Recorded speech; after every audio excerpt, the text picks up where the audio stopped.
Bom dia para todos nós, queridas irmãs e irmãos. Bom dia! Muito obrigado, nós tivemos. É com prazer imenso que nós retornamos a esta casa veneranda para, durante os minutinhos que vão se sucederem, conversarmos mais um pouquinho a respeito dos ensinamentos de Jesus ou de algumas pessoas que ficaram marcantes na história e cumprindo os ensinamentos do Mestre. Hoje nós vamos falar de uma mulher, de uma senhora respeitável que na vida ela pôde salvar mais de 10.000 pessoas. E a história dela tem início no Acre, às margens do rio. Vários homens faziam uma picada na Mata Virgem, quando parou um barco e dele saltaram alguns homens mal encarados, e um deles, mais baixo, cabeça chata, armados todos de facão, perguntou: quem é o chefe de vocês? E o trabalhador mostrou uma mulher, uma senhora. Uma senhora alta, com 1,80 m de altura, cabelos verdes da cor, olhos verdes da cor da mata. E ele então perguntou: é verdade que a senhora quer construir aqui um abrigo para leprosos? Ela disse: não é verdade. Eu vou construir aqui um abrigo para os filhos sadios dos leprosos. Ele disse: mas aqui a senhora não vai construir nada. Essas terras parecem devolutas, mas não são. Elas têm dono. E eu estou aqui em nome do dono destas terras. Tudo que a senhora construiu num dia, eu destruo no outro dia. Ela olhou para ele, deu 2 passos para frente, tirou o chapéu que a protegia da canícula de 50 graus à sombra. E antes de falar, ela parece que foi tomada mediunicamente. E lembrou-se de todo um grande passado da sua existência. Ela nasceu na cidade de Piracicaba, no dia 5 de dezembro de 1905. A família dela era protestante e desde cedo aprendera a compulsar a Bíblia.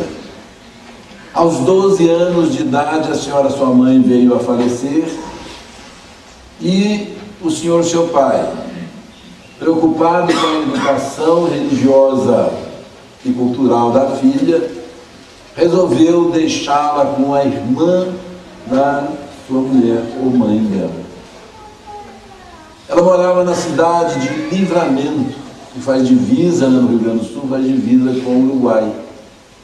E foi ali que pela primeira vez ela ouviu a palavra lepra, leproso.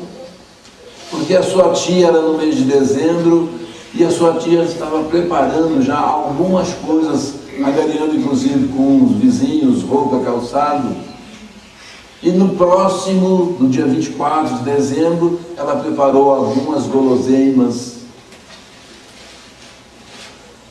E no dia 24 para o dia 25, ela saiu da sua estância, junto com a sua sobrinha, e a uma regular distância, numa encruzilhada, ela depositou aqueles gêneros alimentícios e também as roupas, calçados, etc. E ficaram aguardando. Daqui a pouco ouviram o barulho de uma matraca. Não sei se vocês sabem o que é matraca, né? Já usou, mas hoje não usa não. Roda assim, igual se tivesse uma metralhadora atirando. E uma voz rouquenha dizia: afastai-vos do caminho, leprosos, leprosos. E ninguém viu o rosto deles, porque eles eram obrigados a colocar um lenço, só apareciam os olhos, para que as suas partes, os lobos das orelhas, da pestana, dos lábios, já carcomidos pela lepra, não impressionasse os olhos das demais pessoas. Quando eles viram aqueles víveres, aquelas dádivas, eles se atiraram como os animais que disputam o melhor pedaço ou o maior pedaço. E ela então disse para a sua sobrinha: estes, minha sobrinha, são os filhos desgraçados por Deus. Impropriamente. Mas achava que a lepra é uma desgraça, é uma punição, por isso nos chamou de desgraçados. Eunice ficou muito preocupada e espantada com aquela coisa que ela nunca tinha visto. E a sua vida daí em diante, ela nunca, aquela cena que se repetia todos os anos, nunca mais esqueceu.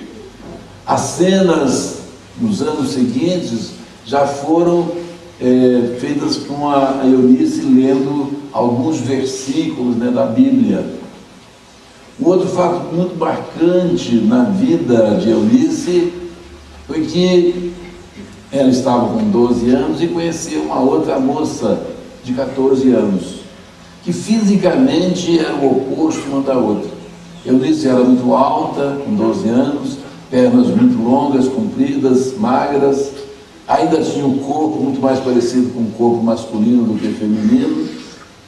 E Rosa Fernandes, a sua amiga de 14 anos, era morena, ligeira, olhos muito pretos e luz e límpidos, a sua cabeleira, né, era negra e comprida, era uma moça linda e era criada completamente diferente, com a educação castradora que normalmente as pessoas das religiões metodistas são criadas.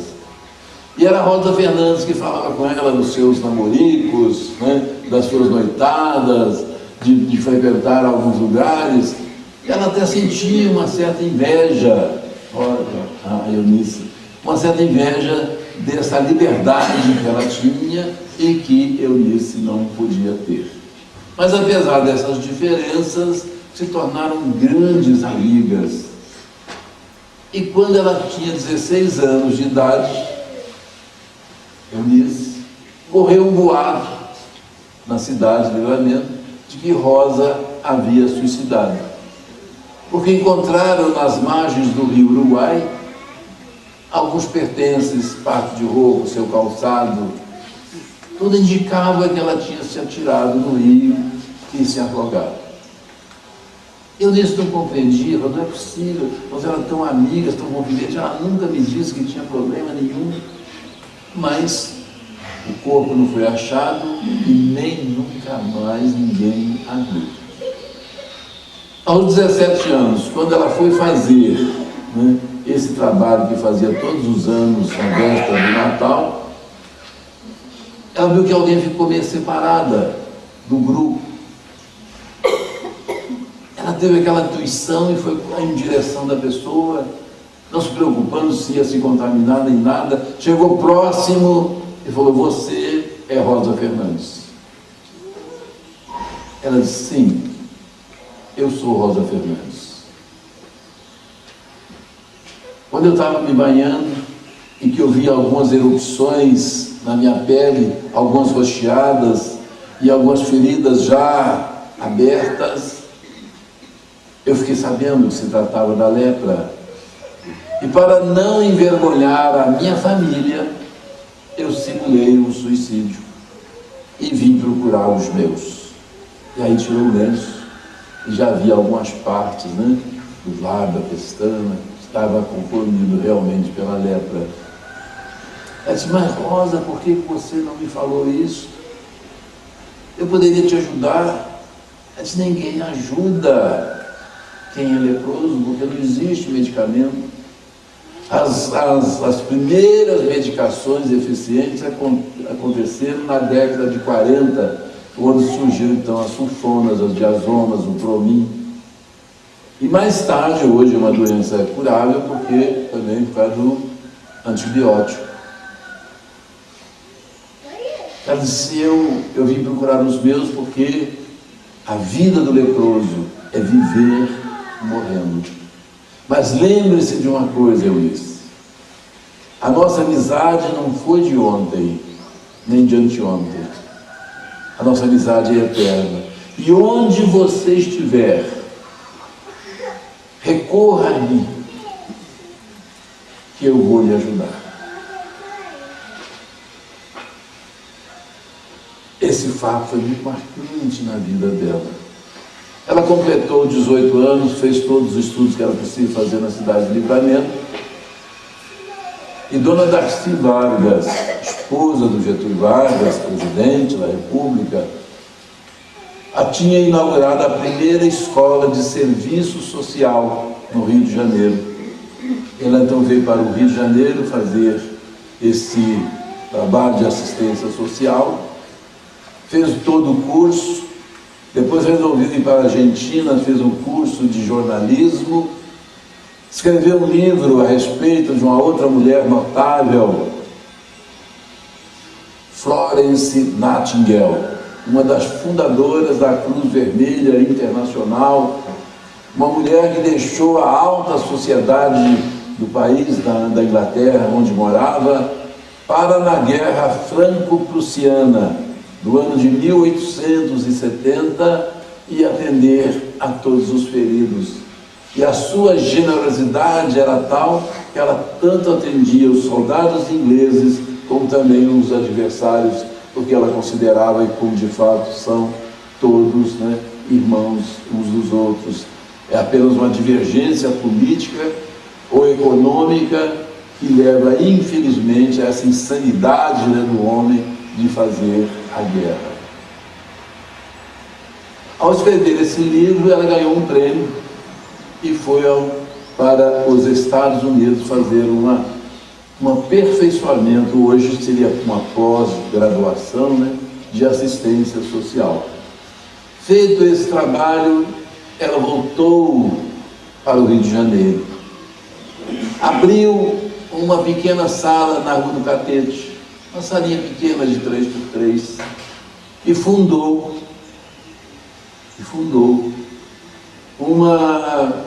uma entidade de proteção à lepra. Mas era um sonho quase que irrealizável, porque nem os jornais, as pessoas não falavam o nome lepra ou leproso. E quando alguém falava, fazia igual no nosso tempo, quando surgiu o câncer, né? Ninguém também tinha medo de falar, achava que se falasse, pegava o câncer. Então tinha gente que não falava, ou quando falava, batia assim na boca 3 vezes também, não sei porquê, mas batia na boca, como diz, Deus me livre, uma coisa assim, né? A lepra também era assim. Que apoio que ela poderia ter? Não teve apoio nenhum, nem os jornais, ninguém. Mas ela persistiu.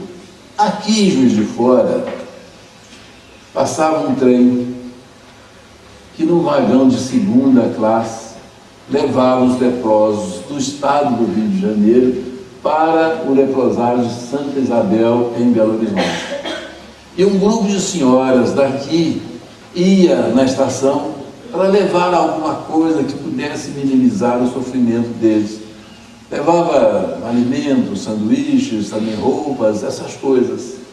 Esses grupos de senhoras daqui ficou sabendo que Eunice havia fundado essa instituição. Então, escreveram para ela, pedindo que ela viesse aqui em Juiz de Fora fazer uma conferência a respeito dos conhecimentos que ela já possuía da lepra. E ela assim o fez.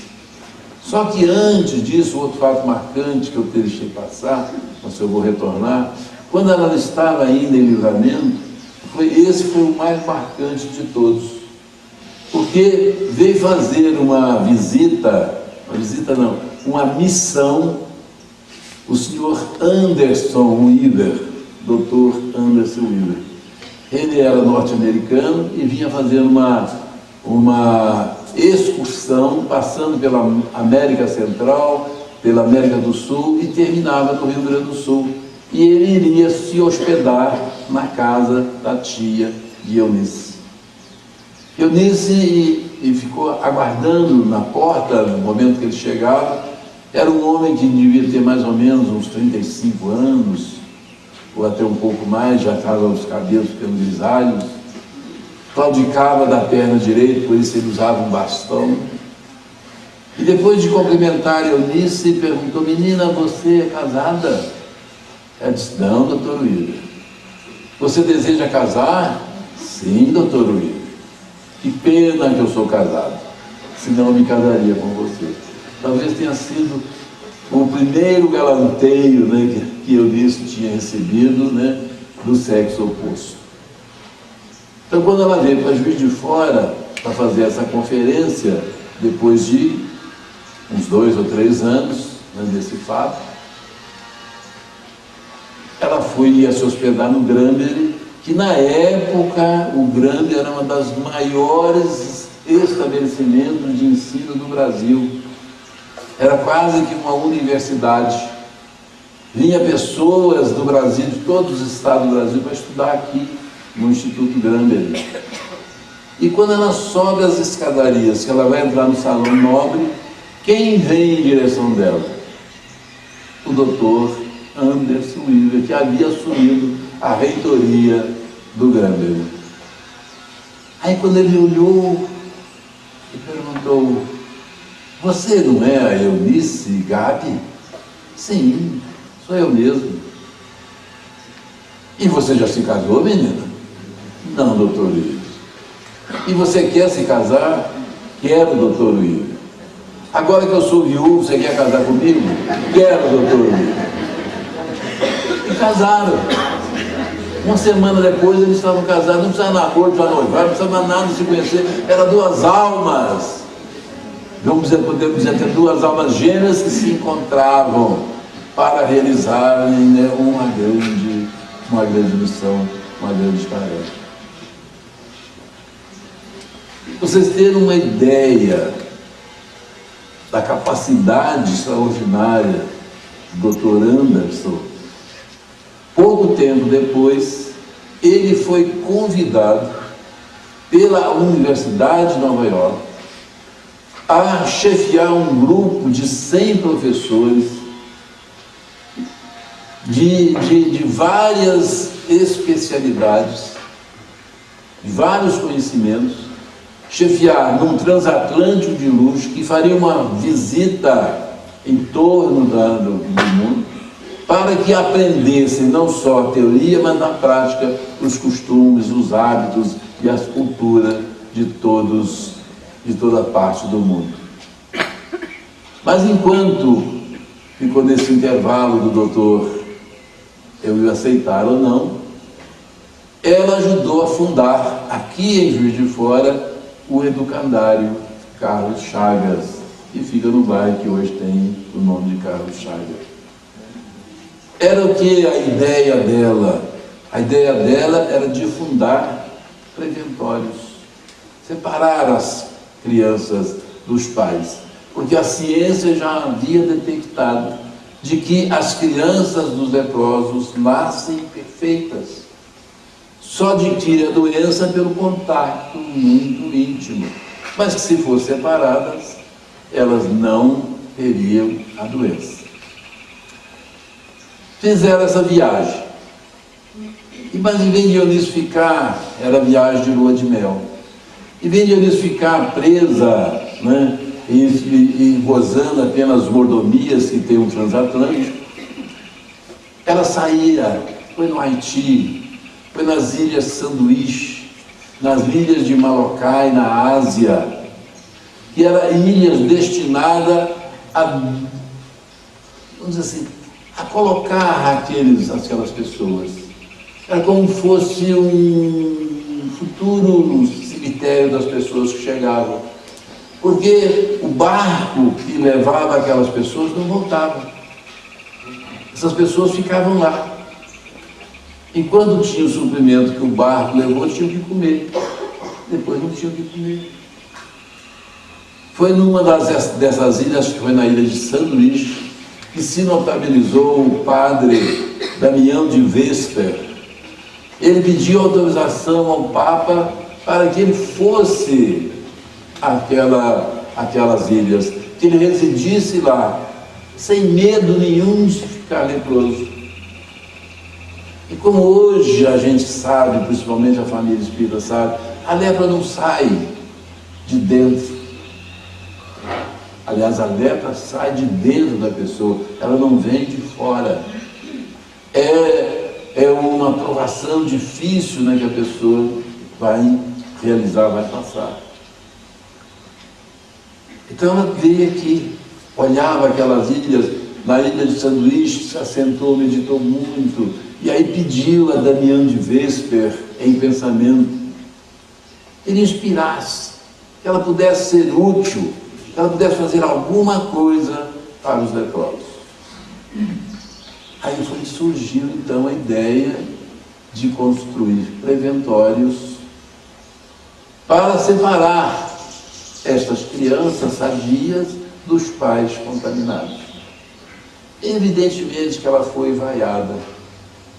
Os jornais dizem aqui, é um absurdo como já se viu separar a criança dos pais. Mas ela não se importou com as críticas. Para que ela tivesse mais autoridade e pudesse atingir o seu objetivo, depois que voltou desta viagem, já com alguma experiência, ela pediu uma audiência ao senhor presidente da República, que ainda era o doutor Getúlio Vargas. E a audiência foi concedida. De um dia marcado, ela compareceu no horário. O doutor Getúlio Vargas atendia as pessoas numa espécie assim de estrado mais alto, porque ele era muito baixinho, né?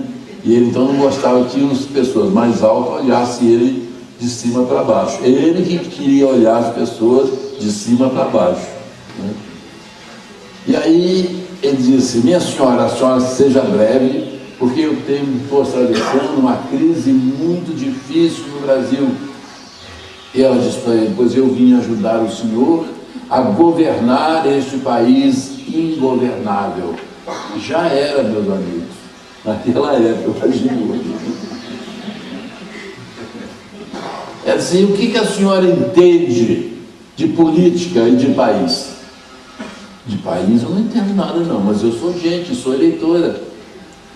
Eu sei que agora vai ter eleição, então não vai ser no senhor que a gente vai votar. Ele disse: mas o que a senhora quer, afinal? Eu não estou entendendo. Eu quero fundar várias instituições para abrigar os filhos dos leprosos, que não são leprosos. Mas, minha senhora, eu estou perdendo meu tempo. A senhora acha que eu vou me preocupar com lepra? Com tantos problemas, a oposição quer me depor. Eu tenho problemas sobre problemas, você vai falar em... E eu, além do mais, eu não tenho, o país não tem recursos para manter isso. Mas eu não vim pedir dinheiro, senhor. Mas o que a senhora vai pedir então? Eu vim pedir o seu apoio. Eu quero falar em nome do senhor. Mas como que você vai conseguir recursos? Com os industriais, com os comerciantes, com as pessoas de boa vontade? O Getúlio Vargas tirou uma baforada do seu inseparável charuto, né? Então não bateu com a mão na mesa. Falou: minha senhora, a senhora não conhece os brasileiros. Brasileiro é igual estátua, não abre a mão para nada. Para a senhora não ir muito longe, a senhora pode fazer a arrecadação que a senhora quiser, que eu dou do meu bolso o dobro que a senhora arrecadar. Ela falou assim: o doutor já me deve 2 contos de réis. Como assim? Abriu a bolsa, tirou uma lista e assinou: Eunício Iver, né, 1 conto de réis. O senhor me deve o dobro. Ela falou: mas a senhora é uma mulher terrível. Se eu não fosse, eu estaria aqui? Aí o doutor Getúlio falou assim: amanhã às 10 horas eu tenho uma reunião com os meus interventores. Interventores eram nomeados pelo presidente da República e seria como hoje são os nossos governadores. A senhora teria coragem de expor o seu projeto para eles? Doutor Getúlio, mas se eu estou falando com o tubarão, como é que eu vou ter medo das sardinhas? Pode marcar que eu, na hora que for marcar, eu estarei aqui. Marcou, e o Getúlio, o doutor Getúlio, já estava antegozando o baile, naturalmente, que aquela mulher ia dar naqueles interventores todos. Ela começou a expor, né, o seu projeto, e um deles, do estado do Nordeste, falou: minha senhora, os nossos problemas no Brasil são muito sérios. Eu não tenho tempo para nos preocupar com isso. Ela falou: o senhor é de qual estado? Aí ele declinou o nome do estado. Ela disse: o senhor conheceu o seu estado, o doutor fulano de tal? Conheci. Ele foi meu secretário de obras. E o senhor tem notícia dele? O senhor sabe onde é que ele está? Não, tem muitos anos que eu não tenho mais notícia dele. Pois ele está no leprosário de Jacarepaguá. Ele, a mulher e o seu filho Francisquinho, meu afilhado, belíssimo padrinho que o senhor é. Vai visitá-lo. Aliás, eu tenho um complexo até de culpa e de dívida com Francisquinho. Porque todo ano que eu ia lá, eu conheci Francisquinho com 2 anos. Todo ano que eu ia, ele me pedia um velocípede. Tia, me dá um velocípede. Mas eu não tinha o dinheiro que eu conseguia arrecadar, entre comprar alimento, comprar remédio, eu comprava e deixava passar. Quando ele completou 5 anos de idade, eu tinha uma amiga que casou e ela ficou tão satisfeita com o casamento que ela me deu uma importância para que eu distribuísse a meu critério. E aí eu comprei um velocípede. Botei no porta-malas do carro, saí correndo para levar lá no leprosário. Quando eu cheguei, tirei, chamei o Francisquinho, ele veio correndo. Falei: aqui, trouxe o seu velocípede tão sonhado. Ele disse: não quero, tio. Como você não quer? Você me pede todo ano um velocípede, você não quer? Aí foi que ele me mostrou as mãozinhas. Os dedos tinham sido amputados preventivamente. Esse é a família do seu amigo. E foi ali, naquela reunião com os interventores, que o doutor Getúlio Vargas deu a ela autorização para falar em nome dela, em nome dele, e pagou, né, uns 2.000 que ele já estava devendo na dívida dele, e deu a autorização para que ela então pudesse falar em seu nome em toda parte do Brasil. Então, Dona Darcy Vargas, que era esposa de Getúlio, se tornou a dama de honra, né, da instituição que ela havia fundado. O plano era o seguinte: cada interventor daqueles, a esposa deles seria a presidente da instituição, que por suas vezes elas iriam influenciar os prefeitos das cidades dos seus respectivos estados. E essas pessoas iriam influenciar as pessoas da sociedade, como se fosse aquela espécie que nós conhecemos de corrente, né? Só que essa corrente era dirigida exatamente, né, para o bem. Quer dizer, uma coisa simples, envolvia um mundo de pessoas, né, e ela iria então conseguir o seu objetivo. Mas foi nesse instante que ela voltou a si diante da pergunta, quando, né, o nordestino de cabeça chata falou: e aí, senhora? A senhora vai dispensar os seus homens? Vai em paz? Eu acho melhor. Eu pensei que eu ia encontrar aqui alguém que fosse homem para nós medir forças, mas como se trata de uma mulher, Ou a senhora fala, ou com a capa do meu facão eu vou lhe dar uma coça. Aí ela chegou mais perto dele, de Deus, e falou assim: olha aqui, senhor Azevedo, eu estou aqui em nome do presidente da República. Eu não tenho medo nem de você, nem de mulher nenhuma. Se eu tivesse medo de alguém, eu ficava agarrado na calça do meu marido. Eu vou construir, mas aqui não tem lepra. Aqui tem lepra. Vamos subir o barco e em 2 horas eu lhe mostro mais de 10 casos de lepra. Mas ela falou por falar, porque ela nunca tinha ido nem no norte nem no nordeste do Brasil, mas ela sentia que ela estava falando com alguém que ditava para ela. Aí ela apurou mais e pôde perceber a presença de Rosa Fernandes, aqueles olhos inconfundíveis, que a guiava. Ela foi subir no rio, ele falou com ela assim: se a senhora encontrar a tarde inteira 5 casos de lepra aqui, eu vou ajudar a senhora. Ela subia na frente, ficou na frente do barco, passava a choupana, passava a outra, aqui tem. Aí ela tinha 1, 2 casos de lepra. Em meia hora ela detectou mais de 10 casos de lepra. E realmente, mais tarde, esse homem abandonou a sua vida de capataz, né, e se tornou o presidente da instituição que ela havia fundado. E assim ela foi fazendo do estado do Amazonas, do estado do Pará, todos os estados do norte, do nordeste, etc., até que ela chegou na Bahia. Mas quando ela chegou na Bahia, outro fato, né, desagradável na vida, que abalou profundamente, teve notícia que o doutor Anderson tinha morrido, ela então largou tudo e veio, e o doutor realmente tinha falecido.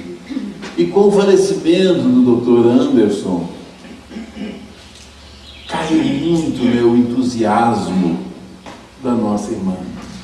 Ela ficou sem ânimo de continuar depois da Bahia, os outros estados até chegar no sul.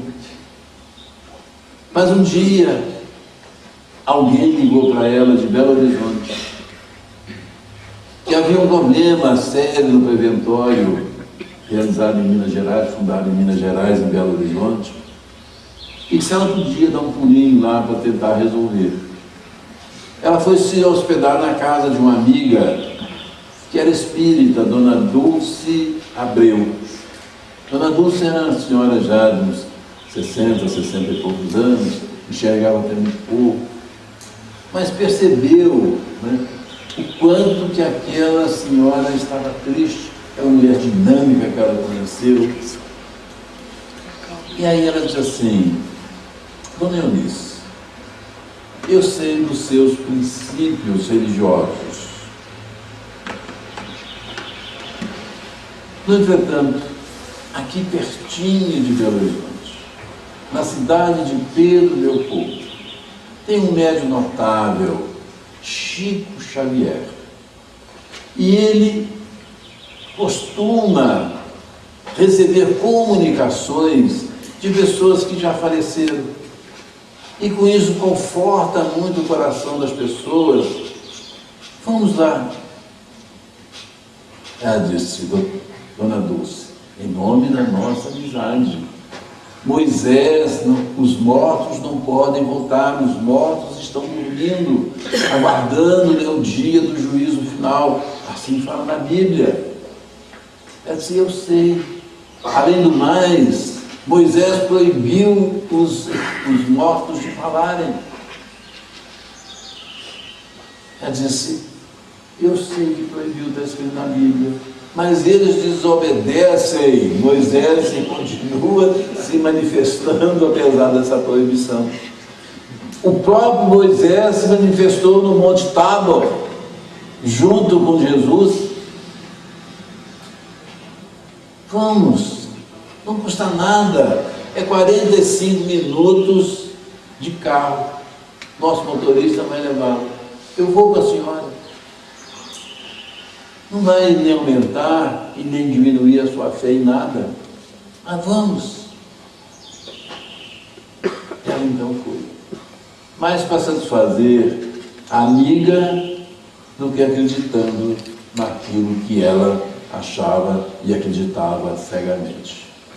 Mas durante o percurso, já era de noitinha, né? Estava entardecendo. Um pneu do carro furou. Aí vocês imaginam, naquele tempo, um pneu furado, que dificuldade que foi para poder arrumar aquele pneu. O motorista vai para um lado e vai para o outro, pede uma carona daqui para poder arrumar o pneu. E quando chegaram em Pedro Leopoldo,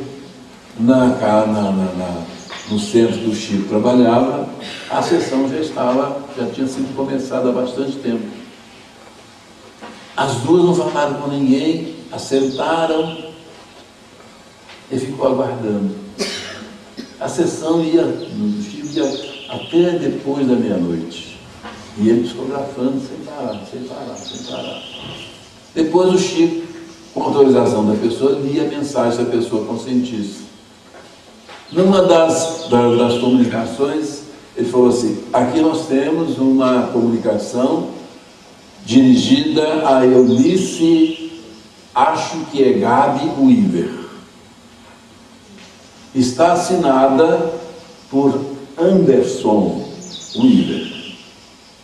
Ela levantou, quase caiu fulminada, porque disse: não é possível. Ninguém tinha comunicação com esse homem. Na época não existia nem telefone de Belo Horizonte para Pedro Leopoldo.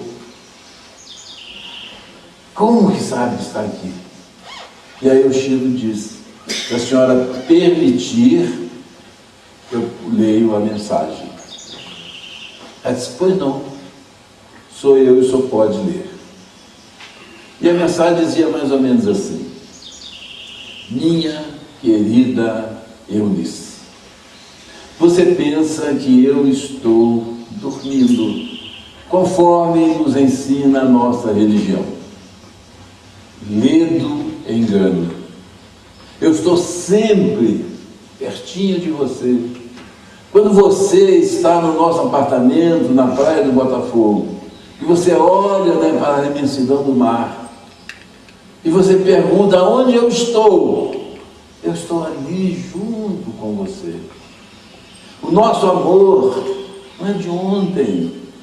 O nosso amor é de ontem, de anteontem. E nós viemos juntos para realizar esta missão. O seu trabalho ainda não terminou. Você não pode morrer conforme você está desejando morrer para encontrar-se comigo. Mas vai continuar no seu trabalho. Há muita tarefa para fazer ainda. E você ainda tem muita vida, muito vigor. Eu estarei sempre com você. Não importa a dimensão que nós estejamos, esteja confiante. Falava a respeito dos dois filhos, que os dois filhos precisavam, mas principalmente os filhos dos leprosos. Ela foi até o Chico, olhou a carta, olhou a assinatura, era igualzinha quando seu marido estava vivo e assinado. Ajoelhou-se, beijou as mãos sagradas do Chico e disse: eu creio, é o meu amor que lutou para me dar força. E aí ela reanimou outra vez e fundou dali até no Rio Grande do Sul, e fazendo um total em algumas outras cidades, fazendo de 43 preventórios. Foi convidada para falar num colégio, num congresso, melhor dizendo, onde só médicos participavam. Era um congresso de leprologia. Ela falou 2 horas para os médicos da sua experiência. Lançou a ideia na Europa de fazer os preventórios. Viajou para todos os países da América do Sul, também, né, com esse objetivo, mostrando a necessidade de construir preventórios para estas pessoas. Ficou amiga de muitos amigos que se tornaram espíritas. E um dia, estava Divaldo Pereira Franco, o maior tribuno, né, brasileiro. Estava ele na casa de uma amiga que ele hospedava sempre quando vinha fazer conferência no Rio e em outros estados também próximos. Quando adentrou, né, uma senhora alta e assentou-se e ficou. Era um culto que eles faziam, um culto assim, tipo no lar. E no final do culto, o Divaldo dava passividade. Um filho do casal que o hospedava sempre dava uma comunicação, ele tinha morrido num acidente de automóvel. Mas aí o Divaldo disse que o senhor disse: eu quero escrever, eu preciso escrever. Aí escreveu uma carta dirigida a Eunice, né? Quando terminou a sessão, o Divaldo falou, né, que não era o filho do casal que tinha se manifestado, mas sim Anderson Weaver, se tinha algum parente. E ela disse: sou eu, meu amigo. É o meu grande amor que não me deixa em momento algum da vida. E aí se tornou amiga, né, do Divaldo Pereira Franco. Então ela conheceu os leprosários. O Divaldo já conhecia de algum tempo, mas porque o Divaldo frequentava o leprosário de Santa Isabel, da Bahia, e ouviu falar da Eunice Weaver. Estavam conversando quando o próprio senhor Anderson então falou assim: Divaldo, dá passividade. Aí deu aquela passividade e ele falou que podia dar um abraço na Eunice. Daí para frente, eles se tornaram grandes amigos. E na década, antes de 2 anos, 1968, ela falou para o Divaldo: ore para mim, ou ore por mim. Eu estou indo em Osaka, no Japão. Vou propor num congresso mundial que os hospitais que abrigam, né, os portadores do mal de Hansen sejam desativados, porque não há mais necessidade dos hospitais. O trabalho, a cura deles podem ser feitas em ambulatório. Porque os nossos hospitais, infelizmente, têm tratado com uma discriminação muito grande essas pessoas. E eu me lembro de uma ocasião com um frade nosso, falando que depois que tinha um consultório aqui em Conselheiro Lafayette, ele morava em Conselheiro Lafayette,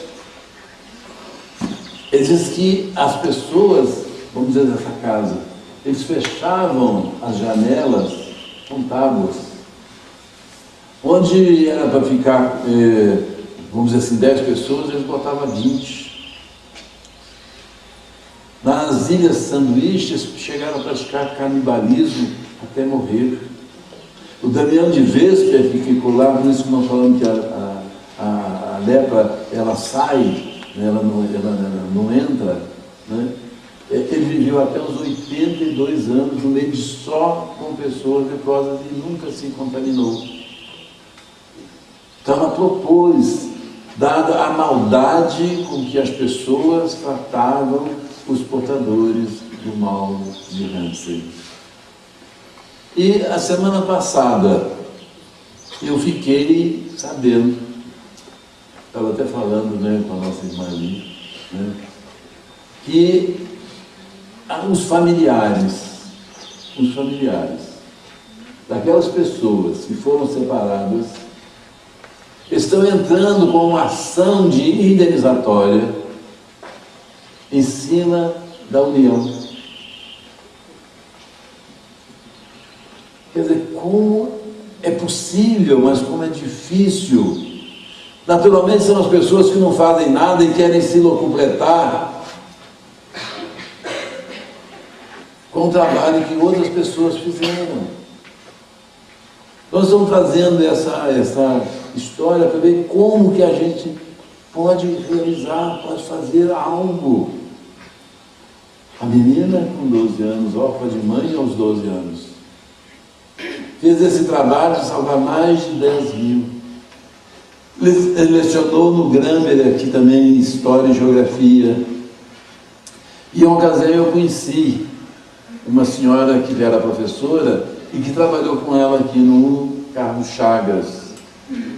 Eu então perguntei a ela: me conte, dona Nair, que é a sua mãe, já faleceu, me conte algum fato novo, porque eu fiquei tão entusiasmado com dona Eunice Weaver, que eu gostaria de saber alguma coisa que não está escrito, da intimidade de vocês lá no Educandário Carlos Chagas. Ela falava muito pouco a respeito da vida dela, muito pouco. Mas ela disse que teve uma ocasião que ela passou por um momento muito, assim, constrangedor e difícil na vida. Porque ela estava viajando para os Estados Unidos, de avião, quando veio o comandante da nave. Aproximou-se dela, tomou as suas mãos, beijou as mãos ajoelhado e disse: eu venho agradecer a senhora, eu sou o comandante dessa nave, se eu estou aqui é graças à senhora, eu sou filho de leproso. Ela disse que não sabia se podia saltar, as janelas de avião, ela era capaz de saltar no avião, porque ela era muito, muito modesta. Então, é essa lição que nos dá, essa e outras pessoas, mostrando que cada um de nós, meus amigos, podemos realizar alguma coisa. Evidentemente que a gente não pode, talvez não tenha essa capacidade de salvar 10 mil pessoas, mas se a gente salvar uma pessoa, umazinha, como? Às vezes adotando uma simples criança. E eu acho, sabe por quê? A gente fala assim: o rico não se preocupa com isso não, sabe, minha gente? De adotar. Eu tenho uma servidora nossa lá no Jedi, na entidade que eu trabalho, que ela foi uma mãezona, porque ela teve um filho que era homossexual. Mas era desses de escândalo sobre escândalo, que roubou a vida inteira tudo que ela tinha, mas ela continuava ali como aquele instinto materno, que depois o rapaz agora faleceu, 24 anos de idade.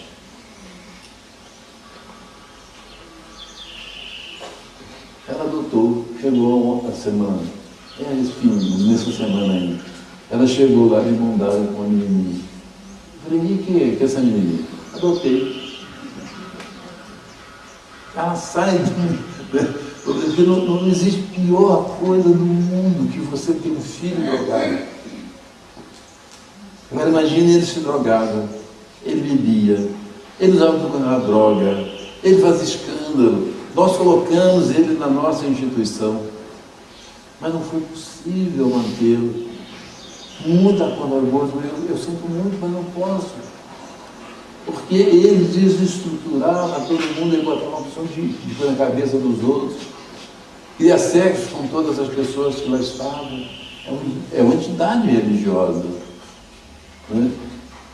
Então, quer dizer, a gente pode ajudar as pessoas. Esta casa, por exemplo, que vocês estão vindo aqui, todos se beneficiam, mas ela precisa do apoio de vocês, de um momento de trabalho. trabalho não falta. E não existe, né, eu estava falando com a nossa irmã quando antes de começar, coisa mais importante na vida e mais gratificante é o trabalho voluntário. É aquele que você faz pelo prazer de servir e de ajudar. Eu não quero absolutamente tirar nenhum trabalhador de casa nenhuma, mas se aqui não tiver trabalho, pode me procurar. Eu tenho trabalho para todo mundo. Hein? Além da instituição que nós trabalhamos com portadores do vírus HIV, nós temos 12 residências na cidade. Cada residência tem 10 pessoas. Essas pessoas são portadores de sofrimento mental. São pessoas que saíram dos nossos hospitais psiquiátricos, né? Já todos, graças a Deus, estão fechados, estão todos nessa residência. A nossa parte é 12 casas, são 120 pessoas. 120 pessoas, e que eu peço, sabe para quê? Para que alguém chegue no sábado, no domingo, numa hora de folga, saia com elas, vá na praça, toma sorvete no frio, no verão. Elas têm dinheiro para pagar. Então ninguém precisa fazer trabalho. Eu fiquei com morto de vergonha outro dia vendo televisão, porque tem um canil em São Paulo, não é isso? Em que pega uns cães de rua, trata, arruma direitinho para ser adotados. E quando a pessoa não quer ser adotada, se quiser, pode passear com o cão. E tem muita gente que vai lá para passear com o cão. Passeia, fica com ele o dia inteiro, leva para casa e tal, de tarde, no outro dia ele volta, devolve, ou adota se quiser. E eu não consigo ninguém para passear com os seres humanos que lá tem. E eles são ansiosos, não é passeio, coisa não, é levar na praça. Se você puder ir no seu carro, dar uma voltinha, já satisfaz.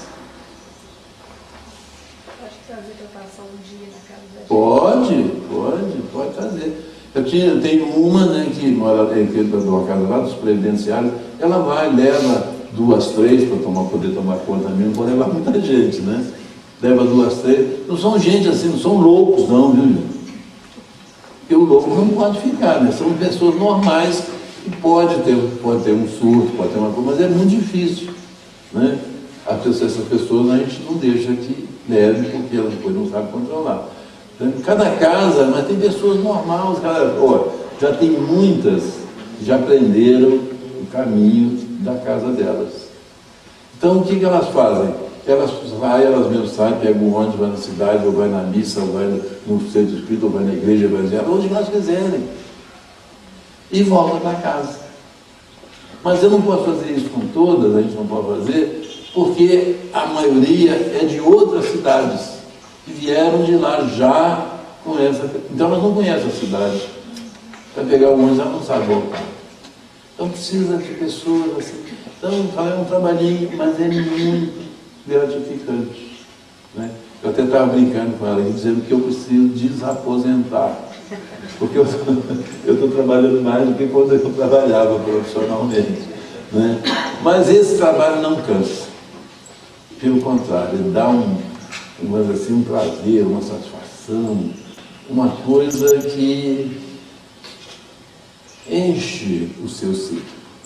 Aqui vocês estão vendo, todas essas que estão aqui de branco, saíram de suas casas, cedinho, pelo prazer de servir vocês. Muito obrigado pela atenção de todos.